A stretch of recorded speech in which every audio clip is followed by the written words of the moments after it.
What would you do if the people you're fighting for turn against you?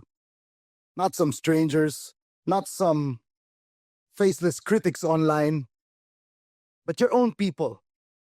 The very people to whom you have dedicated your work, your sweat, your heart to. Most people, they suffer adversity in private. Mine happened in front of millions of people. In 2023, I was named head coach of the Philippine national team for the Basketball World Cup that was held here in Manila. It was a tremendous honor and a tremendous weight. Our mission was clear: to lead the Philippines back to the 2024 Olympics for the first time in 52 years. Yes, the last time the Philippines played basketball in the Olympics was 1972. Not one of us was even born then yet. Amen? Amen? We're a very young audience, right?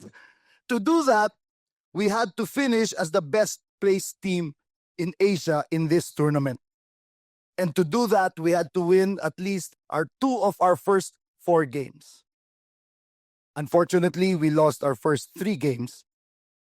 And just like that, our dream of an automatic Olympic berth vanished. But we still had one more chance.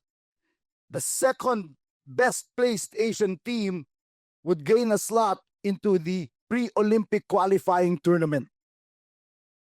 And given the but to do that, we had to win our final game against mighty China. And for the past 40 years, China had dominated the Philippines with their size, with their depth, with their NBA players. But this game was different. Given the political tension between the Philippines and China at that time, this game took a meaning far greater than just basketball. And so, the home crowd came out in full force. On September 26, 2023, the Araneta Coliseum was filled to the rafters. The atmosphere was electric. In the pre-game introductions, every time they called out a player's name, their face would be shown on the large screen on top of the arena. Jordan Clarkson, Dwight Ramos, tremendous applause, massive cheers. And then, coaching Gilas Pilipinas, Chot Reyes. And they showed my face up in the Jumbotron. And the cheers turned to boos. I was booed by the home crowd in my own hometown.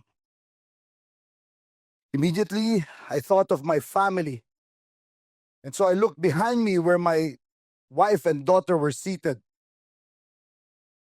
They were in tears. At that point, I wanted to step away, hand over the coaching chores to my assistant, and just leave quietly. But then I looked at my players, and each one of them was looking straight at me. They were watching how their leader would respond. And so I bowed my head, took 3 deep breaths, acknowledged my emotion, and I made a decision. I vowed to coach the best game of my life. And we did. We beat China by 24 points, largest margin of victory by a Philippine team over China in the last 40 years. And that win allowed the Philippines to finish with their best placing in the World Cup in the last 50 years. And more importantly, it secured for us a berth in the pre-Olympic qualifying tournament. In the post-game conference, after, the first question that was asked of me was, "Coach, how did you do it? How are you still able to coach despite being booed by your countrymen?" My answer was simple: preparation, process, practice, purpose. As a future fit leader, I had prepared for adversity long before this tournament. Physically, with my discipline, exercise, sleep, and nutrition regimen. Mentally, via visualization, mindfulness, focusing on WIN, what's important now. Emotionally, with my emotional intelligence training, breathwork, self-regulation, and psychologically, through a daily practice of gratitude, optimism, and self-belief, so that when adversity struck, I could tune out the noise and just tune in to the mission. So much so that when the boost started, I defaulted to my process. Head bowed, deep breath, acknowledgement, right decision.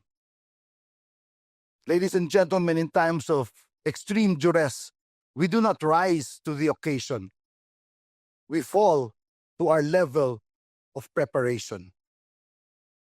And that preparation allowed me to practice what I do best, coach basketball. How many of us have allowed self-doubt, criticism, fear of rejection get in the way of that what we are really good at? The only way to perform under pressure is with deliberate, dedicated, consistent practice. After all, practice doesn't make perfect. Practice makes permanent. And finally, purpose. My purpose in coaching the national team is service. I am not a business tycoon employing thousands of people, nor am I a politician with millions of constituents. All I am is a basketball coach. And the only way I know how to serve my country is by coaching the national team, no matter how thankless that job may be. In the Philippines, when the team wins, the players are great. When the team loses, the coach sucks. But I knew this coming in. That's why I stand here before you, not unscarred, but anchored on purpose. You see, when the going gets tough, it is our purpose that keeps us steady. And so, let me go back to my original question as I started this talk. What will you do if your own people turn against you? I'm sure now you know my answer. Default to your process. Trust your preparation. Rely on your practice and always fall back on your purpose. Simon Sinek says, our purpose is our why. The reason why we do whatever it is that we are doing. And what I have found over the years, the larger your why, the harder you will try. Now, trying harder when things are not going your way, that's hard. Preparing fully, that's hard. Showing up even when it seems like the whole world is going against you, that's hard.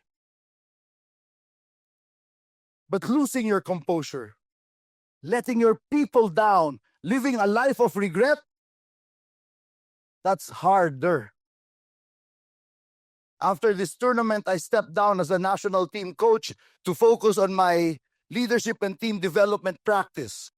And today, my purpose is to help develop the next generation of Filipino leaders, men and women who lead their organizations not only to make a profit, but to make a difference. And I hope that's you here in this audience this morning. God knows our country now more than ever needs better leaders. So go out there, lead, make a difference. And I know it's hard. But as I like to remind my players and the leaders that I work with, and I remind you this morning,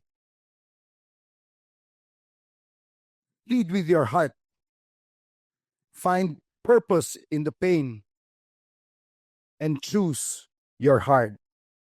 That, ladies and gentlemen, is the hard truth. Thank you.